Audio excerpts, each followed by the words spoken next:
انما تنذر، بے شک آپ اس شخص کو ڈر سنائیں، من اتبع ذکر، جو نصیحت کو مانے، وخشی الرحمن بالغیب، اور بن دیکھے رب کو مانے۔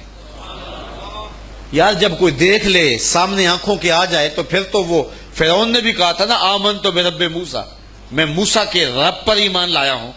تو دیکھ کے یہ تو بدبخت ایسے تھے، چاند ٹکڑے ہوتے دیکھا پھر بھی نہ مانا، اور مدینے والوں نے کچھ بھی نہ دیکھا، کہا ہم جانے وار دیں گے آپ کے نام پہ۔ تو کہا کہ محبوب وہ تیری راہیں تک رہے ہیں، وہ تیرا انتظار کر رہے ہیں، اور وہ بن دیکھے مان رہے ہیں۔ اللہ اکبر، الذین یؤمنون بالغیب، بن دیکھے انڈٹھے جو سودے کرتے ہیں۔ بڑا معروف نام ہے بہلول کا، مجاذیب میں تھا۔ مجذوب وہ ہوتا ہے کہ تجلیات کے وفود سے جس کا چراغ عقل ٹوٹ جائے، بجھ جائے، جس کا شیشہ عقل ٹوٹ جائے، اس کو مجذوب کہتے ہیں، لیکن اللہ کی قربت کے سائے میں وہ رہتا ہے۔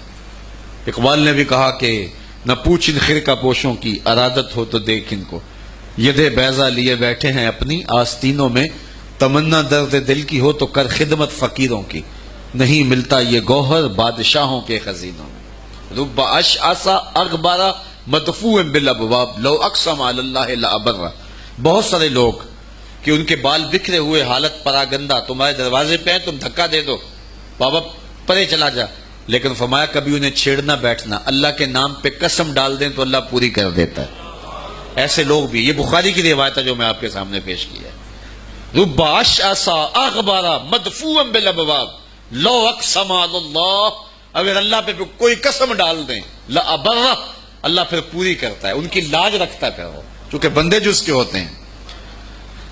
بغداد کا بازار تھا، اور ایک حلوائی جو ہے وہ صبح صبح اپنی دکان سجا رہا تھا کہ ایک فقیر آ نکلا، لکڑی کے کھڑاؤں اس نے پہنے ہوئے تھے، تو کہا بابا جی آؤ ذرا بیٹھو، تو اس نے گرم گرم دودھ نکال کر کے بابا جی کو پیش کیا۔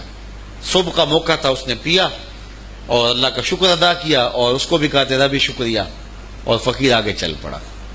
بازار کا منظر تھا، آگے ایک فاحشہ عورت اپنے دوست کے ساتھ، اپنے یار کے ساتھ سیڑھیوں پر بیٹھ کے موسم کا لطف لے رہی تھی۔ یہ آج کل جس طرح ہلکی ہلکی بوندا باندی ہو تو جی چاہتا نا کہ باہر آئیں اور منظر دیکھیں، تو ساون کی رت لگی ہوئی تھی، ہلکی ہلکی بوندا باندی تھی، تو سیڑھیوں پہ بیٹھ کے وہ موسم کا لطف لے رہے تھے کہ یہ فقیر اپنی موج میں بازار سے گزرا، تو لکڑی کے کھڑاؤں تھے، کیچڑ اڑ کے کبھی دائیں گرتا تھا کبھی بائیں گرتا تھا، ایک چھینٹا اڑا اور اس عورت کے لباس پہ جا گرا۔ اس کے پاس اس کا بیٹھا ہوا جو یار تھا، اسے بڑا غصہ آیا، اٹھا اور آ کے فقیر کے منہ پہ تپڑ مارا۔ فقیر بنے پھرتے ہو، چلنے کی تمیز بھی نہیں ہے، قیمتی لباس آیا کر دیا۔ فقیر نے آسمان کی طرف دیکھا اور ہنس کے کہا مالک تو بھی بڑا بے نیاز ہے، کہیں سے دودھ پلواتا ہے کہیں سے تھپڑ مرواتا ہے۔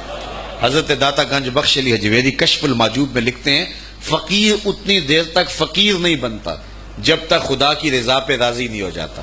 بلیا لوکی تینوں کافر کافر آکھن تو آہو آہو آکھ، جب تک یہ کیفیت نہیں ہو جاتی فقیر فقیر نہیں بنتا۔ کہا مالک تیری بھی عجیب شان ہے، کہیں سے دودھ پلواتا ہے کہیں سے تھپڑ مرواتا ہے۔ یہ کہہ کے فقیر آگے چل پڑا۔ وہ عورت چھت پہ جانے لگی تو پاؤں پھسلا سیڑھی سے، تو سر کے بل گری، چوٹ کوئی ایسی آئی کہ موقع پہ فوت ہو گئی۔ شور مچ گیا کہ فقیر نے کوئی بد دعا دی تھی آسمان سے منہ کر کے، تو یہ قیمتی جان چلی گئی۔ فقیر ابھی بازار کے دوسرے کونے تک نہیں پہنچنے پائے تھے کہ پکڑ لیے گئے۔ لوگوں نے کہا فقیر بنے پھرتے ہو، حوصلہ بھی نہیں رکھتے ہو، کیا ہوا میاں؟ کہا تم نے بد دعا دی اور عورت کی جان گئی۔ کہا واللہ میں نے تو کوئی بد دعا دی تھی۔ کہا نہیں، تیری بد دعا کا کیا دھرا ہے، لوگوں نے جو ہے وہ ضد کی کہ تو نے کوئی بد دعا دی تھی تب ایسا ہوا ہے۔ جب لوگوں نے ضد کی نا، اس نے کہا اگر سچی بات پوچھتے ہو نا تو میں نے بد دعا کوئی نہیں دی، یہ اصل میں یاروں یاروں کی لڑائی ہے۔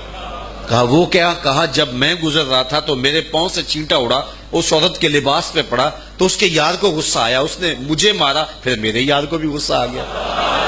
تو کہا رب اشعث اغبر مدفوع بالابواب لو اقسم علی اللہ لابر،